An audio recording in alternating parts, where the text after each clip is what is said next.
Ça fait 100 ans que Gisler vous couvre pour votre tranquillité. Et c'est pas fini. C'est plus de mon âge, c'est Gisler, en route vers le futur. Je suis né le 29 mars 1929 à Thalschwebwiller.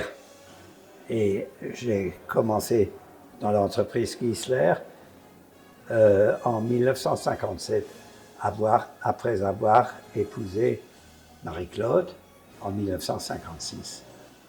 Chez Gisler, j'étais apprenti couvreur, et puis après j'étais à l'école supérieure de couverture à Angers. L'arrière-beau-père et même mon beau-père, ils étaient Dachdecker, Schieferdecker, ça s'appelait en allemand, et ils étaient Schieferdecker. Ils faisaient que les toitures en ardoise.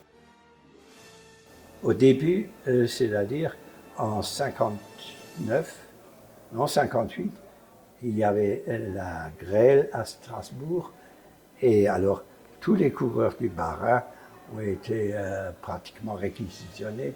On y était pendant pas mal de temps, et là, l'entreprise s'est agrandie, mais c'est là qu'ont débuté, à mon avis, les 30 Glorieuses, comme on avait dit. Et on ne faisait pas de cinquerie encore.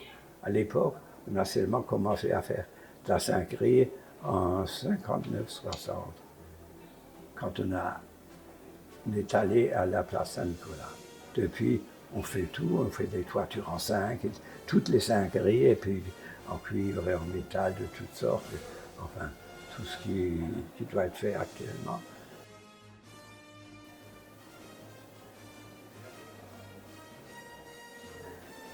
Je sais, le chantier que j'ai beaucoup apprécié, c'est qu'on a refait la toiture